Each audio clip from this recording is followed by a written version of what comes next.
திருமாங்கல்யம் எதுக்கு இது? இதுதான் உன்னுடைய அம்மன் கழுத்துல இருக்க வேண்டிய திருமாங்கல்யம். என்ன சொல்ற? அவ கழுத்துல இருக்க வேண்டிய மாங்கல்யத்தை என்கிட்ட கொண்டு வந்து கொடு. நான் உன் கையில கொடுத்திருக்கிற இந்த திருமாங்கல்யத்தை அவளுடைய கழுத்துல போடு. அப்ப அவளுடைய எல்லா சக்திகளையும் அவ இழந்துடுவா. நம்ம கட்டுப்பாட்டுக்குள்ளேயே இருப்பா.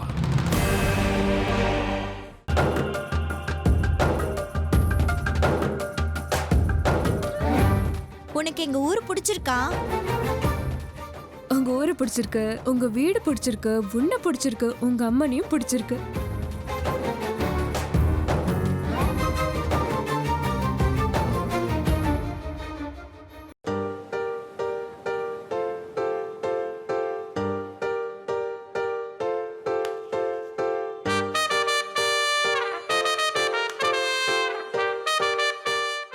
நீங்க என்ன பண்றீங்க?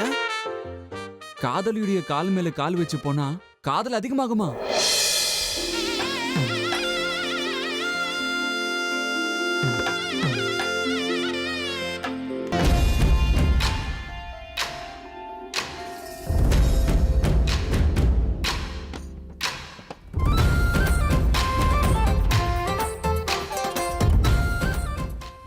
மல்லி, என்ன? நாம ஒரு வேலை செய்யலாமா? என்னன்னு சொல்லு. நம்ம ஓடி போலாமா? ஓடி போணுமா? கோவில் பக்கத்துல தானே இருக்கோம். எனக்கு இப்ப ஓடணும்னு ஆசையா இருக்கு. ஓடலாமா? சரி. ஏய்,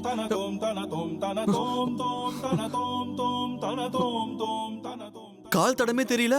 அவங்க கிடைக்க மாட்டாங்களா உங்களுக்கு? அதோ அந்த அம்மன் என்னை ஏமாத்த மாட்டான். அது உண்மைதாங்க. அந்த அம்மன் கிட்ட என்ன கேட்டாலும் கொடுப்பாங்க. அப்படின்னா பங்காரி, நீ என்ன வேண்டிக்கலான் இருக்க? சாஸ்திரி சாகணும், சுந்தரி ஆன்ம சாந்தி அடையணும், ஜாதி நல்லா இருக்கணும்னு வேண்டிப்பேன். ஏன் திடீர்னு இவ்வளவு கோவம்? மல்லியை பத்தி நினைக்கும் போது ஏன் உனக்கு கோவம் வருது? அதெல்லாம் உங்களுக்கு புரியாதுங்க. வாங்க.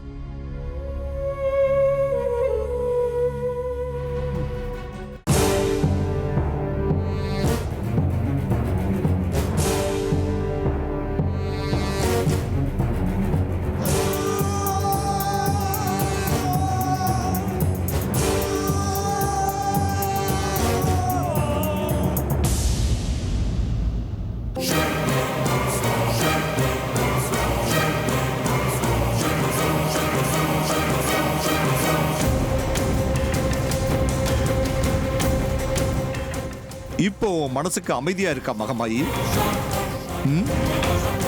பாரு, உன்னுடைய பக்த உன்னுடைய சந்நிதிக்கு வந்து நிக்கிற. என் கையால செய்யக்கூடாத காரியத்தை நீ என்ன செய்ய வைக்க? ஆமா, நீதான் இதையெல்லாம் செய்ய வைக்கிற. என்ன அப்படி பாக்குற? எல்லாம் அந்த ஸ்ரீ சக்கரத்தினால தானே. எனக்கு தெரியும், நான் பாதம் மாறி போய்கிட்டு இருக்கேன்றது எனக்கு தெரியும். ஆனா நான் என்ன பண்றேன்? இப்போ எது சரி எது தப்புன்னு வாக்குவாதம் பண்றதுக்கெல்லாம் நேரம் இல்ல. ஸ்ரீ சக்கரம் மட்டும்தான் உண்மை, மத்த எல்லாம் ரெண்டாம் பட்சம் தான் மகமாயி. மன்னிச்சிடு, என்ன மன்னிச்சிடு தாயி. மகமாயி, என்ன மன்னிச்சிடு தாயி.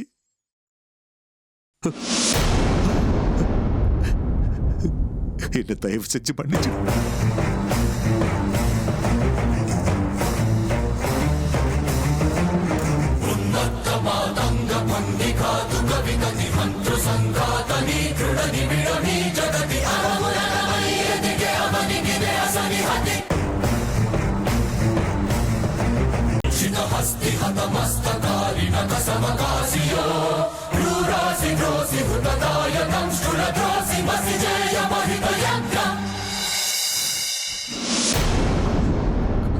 என்ன மன்னிச்சிடுமா தாயி.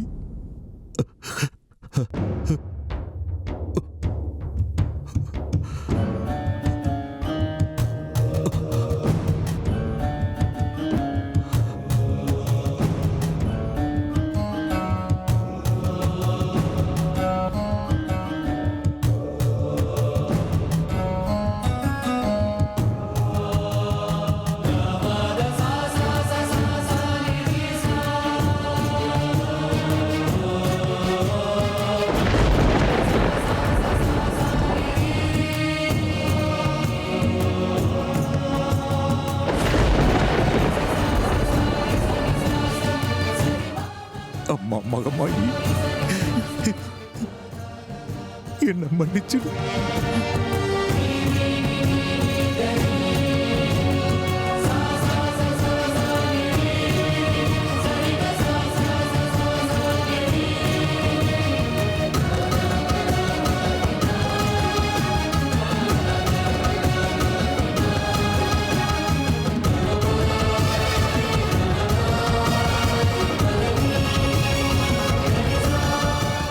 மகமாயி, என்னோட இந்த கைகளால நான் செய்யக்கூடாத காரியத்தை நான் செய்ய வைக்கிறேம்மா. இந்த பக்தனை மன்னிச்சிடுமா.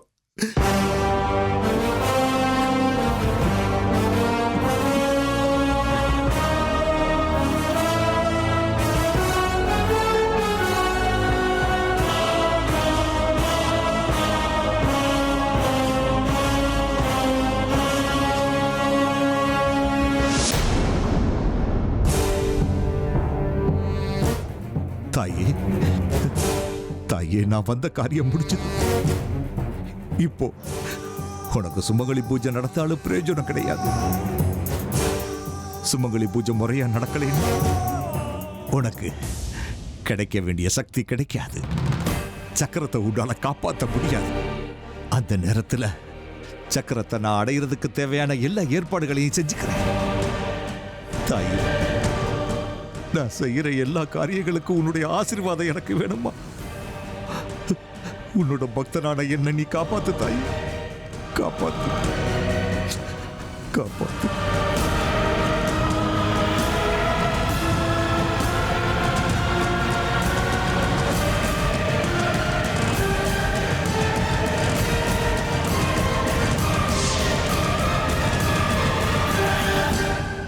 ஏன் மனசு படபடன்னு அடிச்சுக்குது?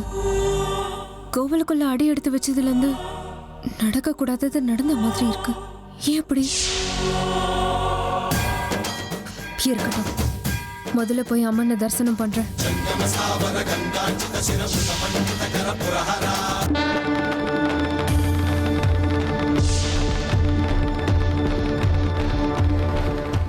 பாபா, பாபா, நெருப்பு அணைஞ்சு போச்சு.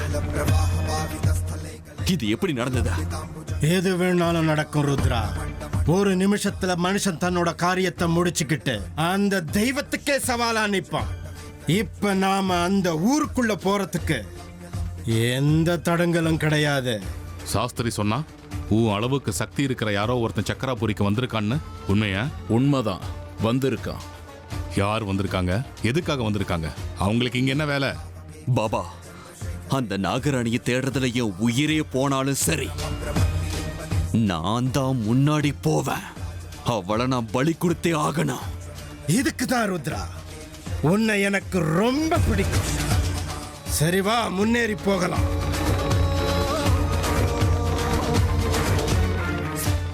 எதிரி எல்லையை தாண்டி ஊருக்குள்ள வந்துட்டான் மாரியப்பா.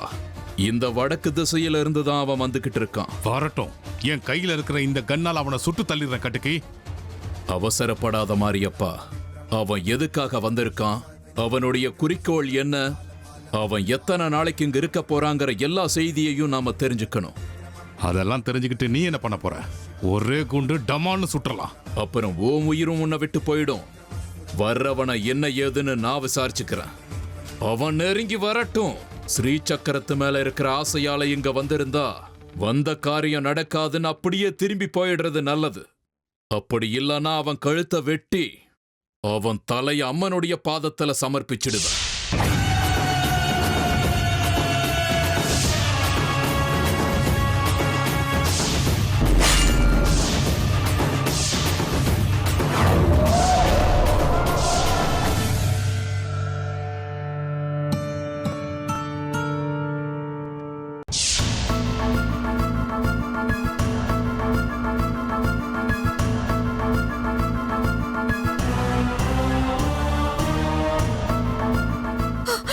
கடவுளே, நெருப்பு! எனக்கு எங்க இருக்கீங்க? வித்யா, அத்தை, சரோஜா, விக்ரம் எல்லாரும் வாங்க. நெருப்பு பிடிச்சிடுச்சு. என்ன நெருப்பு பிடிச்சிடுச்சு? இப்பதான் நான் தண்ணி ஊத்தி அணைச்சேன்.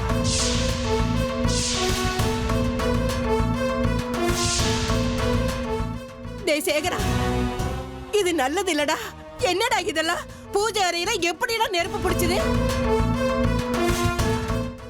தாயே, எங்களுக்கு என்னமா அறிகுறி கொடுத்துட்டு இருக்க? என்னமா இதெல்லாம்?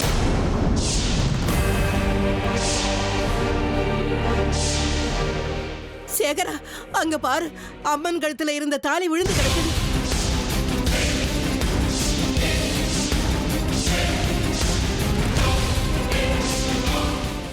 இத்தனை வருஷத்துல நம்ம வீட்டுல இந்த மாதிரி நடந்ததே கிடையாது.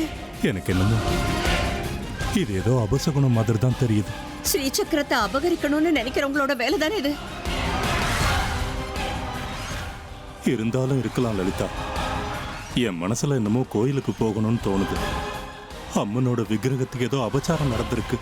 இதெல்லாம் அதோட அறிகுறி தானோ என்னமோ. நெருப்பு வேணும்னா எதேச்சியா பிடிச்சிருக்கலாம். ஆனா அம்மனோட தாலியே அருந்து விழுந்திருக்கு. விடிஞ்சா அம்மனுக்கு சுமங்கலி பூஜை இருக்கு. சுமங்கலி பூஜைக்கும் இங்க தாலி இறந்து விழுந்ததுக்கும் ஸ்ரீ சக்கரத்தை திருடுற விஷயத்துக்கும் ஒண்ணுத்துக்கு ஒண்ணு சம்மதம் இருக்கும்னு எனக்கு தோணுது. வித்யா, நீ வீட்லயே இரு. அம்மா நீங்களும் இங்கேயே இருங்க. நானும் லலிதாவும் கோயில்ல போய் பார்த்துட்டு வரோம். வா லலிதா.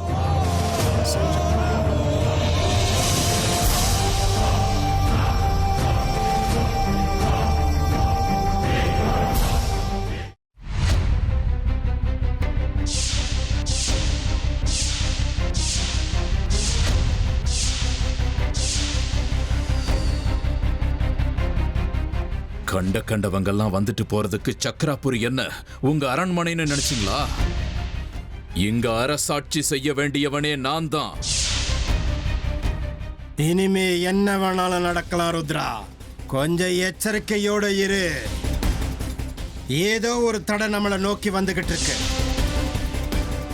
வரட்டும், யார் தடுக்கிறாங்கன்னு நானும் பார்க்கறேன்.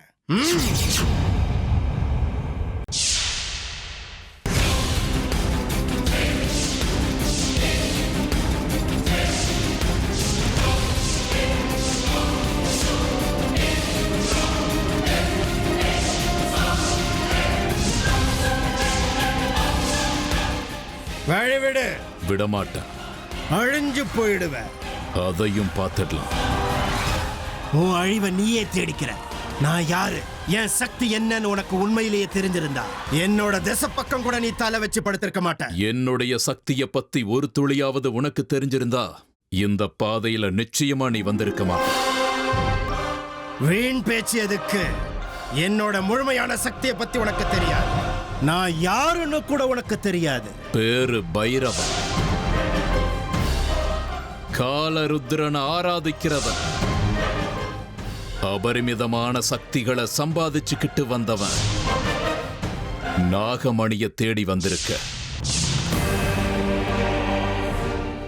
பேரு காலருத்ர சித்தேஸ்வர கடிக்கி. மந்திர தந்திர வித்தைகள்ல கை தேர்ந்தவன். நீ ஸ்ரீ சக்கரத்தை அடையணும்னு ஆசைப்படுற.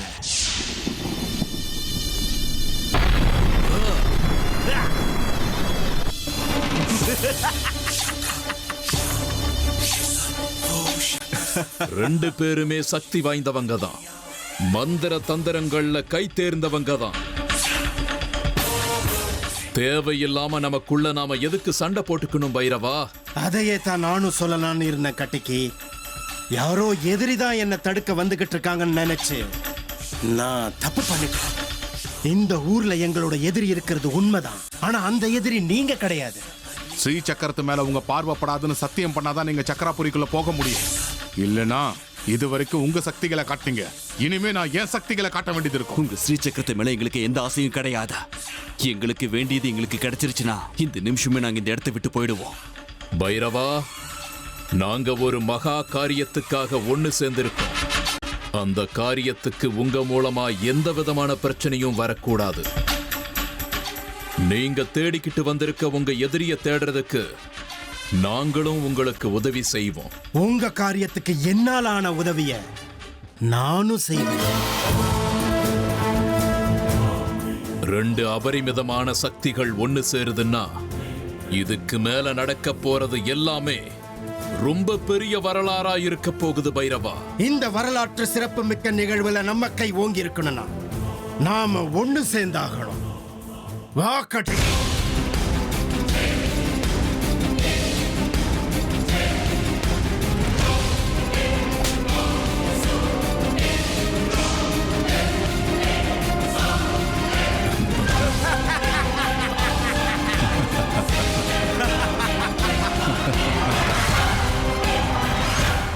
அம்மா மகமாயி, இதுக்கு மேல நீ என்ன பண்ணுவ? ரெண்டு மிகப்பெரிய சக்தி இப்ப ஒண்ணு சேர்ந்தாச்சு. இனிமே உன்னால தப்பிக்கவே முடியாது. ரெண்டு பேரோட சக்தியும் சேர்ந்ததுக்கு அப்புறம் அந்த தாயோட சக்தி குறைஞ்சே ஆகும். ஏற்கனவே உங்க அம்மனோட சக்தி குறைய ஆரம்பிச்சிருக்கு. அதுக்கு ஒரு அறிகுறி கிடைச்சிருக்கு. நாம நினைச்சது நிச்சயம் நடந்தே தீரும்.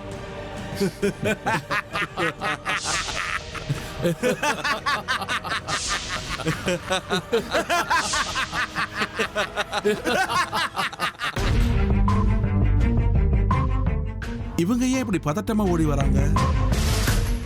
இவங்களெல்லாம் கண்டுக்காதீங்க தேசிகரே. இவங்க குடும்பமே ஒரு டிராமா கம்பெனி மாதிரி ஏதாவது ஒரு கலாட்டா பண்ணிக்கிட்டே இருப்பாங்க. இன்னைக்கு என்ன கலாட்டான்னு பாப்போம். வாய முடியா? ஏன் முன்னாடியே என் சகல குடும்பத்தை அவமானப்படுத்துறியா? தேசிகரே, கோயில் கர்ப்ப கிரகத்துல அம்மனுக்கு ஏதோ அபசகுணம் நடந்திருக்கு, ஏதோ அபச்சாரம் நடந்திருக்கு. என்ன சேகரா, ஏன் இவ்வளவு பதட்டம்? என்ன அபச்சாரம் நடந்தது? எங்க வீட்ல இருக்கிற அம்மன் விக்கிரகத்தோட தாலி அறுந்து விழுந்திருக்கு. திடீர்னு தீ பிடிச்சிருச்சு. ஐயோ கடவுளே, என்ன நீ சொல்றீங்க நீங்க? இப்ப அதுக்கு என்ன பண்ணணும்ங்கறீங்க? உங்க வீட்ல இருக்கிறது இத்துணூண்டு இடம். அடுப்ப பத்த வச்சுட்டு தீக்குச்சியை தூக்கி போட்டிருப்பீங்க. பக்குன்னு பத்தி இருக்கும். உங்களுக்கு எல்லாம் கொஞ்சம் கூட பொறுப்பே கிடையாது. தாலி தானே, அது என்ன தங்கத்திலயா போட்டிருக்கீங்க? மஞ்ச கயிறுல கட்டி போட்டிருப்பீங்க. அது நஞ்சு போய் அறந்திருக்கும். இதுக்கு போய் இவ்வளவு டிராமா பண்றீங்க? இல்லைங்க ஐயா, அம்மனுக்கு ஏதோ அபச்சாரம் நடந்திருக்குன்னு தான் எங்களுக்கு தோணுது. நிச்சயமா நடந்திருக்கு. சேகரா, இந்த விளையாட்டுலாம் இங்க வேண்டாம். சாட்சாத் அந்த அம்மனே வந்து உங்க வீட்டு விக்கிரகத்துல உட்கார்ந்து இருக்காங்களா? நல்லா யோசிச்சு பாருங்க சகல. நீங்களே ஏதாவது அபச்சாரத்தை பண்ணாலும் பண்ணிருக்கலாம். ஏன்னா இதுக்கு முன்னாடி பல விஷயங்களுக்கு நீங்க தான் காரணமா இருந்திருக்கீங்க. இது பாருங்க, ஏன் இப்படி எல்லாம் பேசுறீங்க?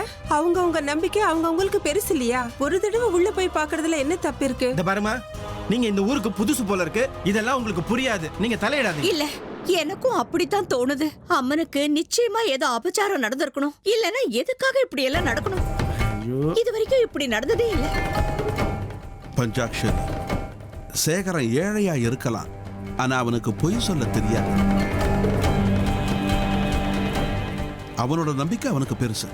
ஒரு தடவை போய் பார்த்தா என்ன குறைஞ்சிட போகுது? நீங்க வேற ஏன் சகலை பத்தி எனக்கு தெரியாதா? நீங்க சும்மா இருங்க சார். சுமங்கலி பூஜை வேற இருக்கு, அதனால அதுல எந்த தடங்களும் வரக்கூடாது இல்ல. ஒரு தடவை போய் பாக்குறதுல என்ன தப்பு இருக்கு? என்னையா கொடுமை இதெல்லாம்? யார் வீட்லயே தீ பிடிச்சதுக்கு நாங்க ஏன் கர்ப்ப கிரகத்துக்கு போய் பார்க்கணும்? யோ சேகரா, உனக்கு என்ன மூளைகளை குழம்பு பிடிச்சா? பஞ்சாக்ஷரி, இப்ப நான் சொல்றத நீ கேளு. ஒரு தடவை போய் பார்க்கறதுல எந்த தப்பும் கிடையாதுல்ல. அது இல்ல தேசிகரே. மறு பேச்சு பேச வேண்டாம். இப்ப நீ கூட சொன்னல, மனசு ஏதோ குழப்பமா இருக்குன்னு, ஏதோ அபசகுணம் நடக்கிற மாதிரி ஒரு அறிகுறி தெரியுதுன்னு. ஒருவேளை உன் மனசுல பட்டதுக்கும் இதுக்கும் சம்பந்தம் இருக்கலாம்ல. வாங்கப்பா, வாங்க போலாம். பார்க்கலாம் வாங்க.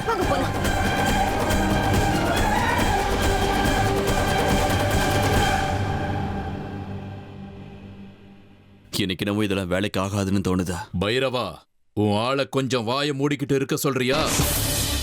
நடக்க போற காரியத்துக்கு இப்படி அபசகுணமா பேசுனா நானே சரியான பாடம் கத்துக் கொடுக்க வேண்டிய நிலைமை வரும். கொஞ்ச நேரம் அமைதியாயிரு. காரியம் நடந்துகிட்டு இருக்கு. அது என் ஞான திருஷ்டில தெரியுது. நல்ல காரியத்துக்கு வந்திருக்கும் போது அபசகுணமா பேச வேண்டாம். கடிக்கி, வெள்ளிக்கிழமை அந்த பரமேஸ்வரன் மொத்த சக்திகளையும் கொடுக்க போற அந்த அம்மனுடைய திருமாங்கல்யம் இதோ என்னோட கையில.